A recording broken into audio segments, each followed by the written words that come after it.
ఈ trailer launch చేసిన Prashanth Varma, Prashanth thanks మా ఫ్రెండ్ తరఫున. అండ్ ఆల్సో ప్రశాంత్ ఇంత పెద్ద సక్సెస్ కొట్టిన తర్వాత కూడా ఎంతో బిజీగా ఉన్నాడు.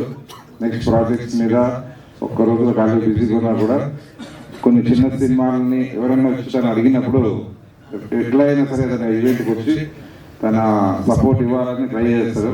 అన్ని సినిమాలు సపోర్ట్ చేస్తున్నాడు. Very good Prashanth. And mister idiot సినిమా అంటే రవిచంద్ నాకు చాలా మంచి మిత్రుడు.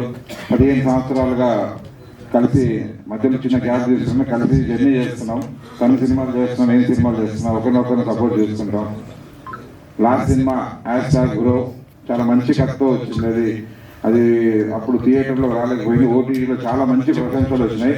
మంచి కథ అని ఆ సినిమా తీసిన తనకి సేల్ అయింది. అండ్ ఆల్సో ఓటీటీలో కూడా చాలా పెద్ద సక్సెస్ అయింది సినిమా. తర్వాత ఎలాంటి సినిమా చేయాలని తను లేదంటే సినిమా చేయాలి, ఎలాంటి కథ చేయాలంటే ఫ్యామిలీ ఎంటర్టైనరే చేయాలని ఫస్ట్ నుంచి మా సినిమాలన్నీ అలాగే ఉంటాయి. ఫ్యామిలీ ఎంటర్టైనర్స్ చేయాలి, కమర్షియల్ సినిమాలని అలా అనుకుంటున్నప్పుడు ఈ కథని ఎన్నుకోవడం, ఎలాంటి సినిమా చేయాలని ట్రై చేయడంతో తను చాలా ప్రయత్నం చేసి చాలా స్టోరీస్ విన్న తర్వాత ఈ స్టోరీ విన్నాను. తన దగ్గర డైరెక్షన్ మంచి కథ ఉంది. తను పెళ్లి సందడి సినిమా తర్వాత మంచి సెటప్ చేస్తుంది. ఈ సినిమా చేస్తానంటే నేను ఎంబడే చెప్పాను.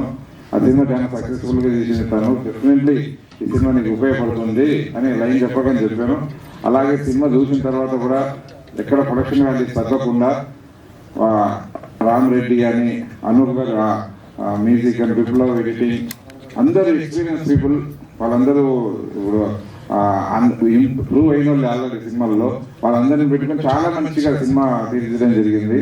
సినిమా చాలా బాగుంది. అలాగే సినిమా అయిపోయిన తర్వాత కూడా దాన్ని అందరూ సజెషన్లు తీసుకొని కొన్ని మార్పులు కూడా చేశారు. ధైర్యంగా ఎలాగైనా సక్సెస్ కొట్టాలని ఖచ్చితంగా మార్పులు కూడా చేశారు. డెఫినెట్లీ సినిమా సక్సెస్కి చాలా దగ్గరలో ఉంది.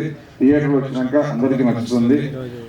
టీమ్ అందరికీ కంగ్రాచులేషన్స్. అలాగే హీరో మాధవ్ అండ్ సిమ్రాన్ ప్రత్యేకంగా వాళ్ళిద్దరూ మొట్టమొదటి సినిమా లాగా ఫస్ట్ సినిమా లాగా చేయలేదు, చాలా ఎక్స్పీరియన్స్ పీపుల్ లాగా చేశారు.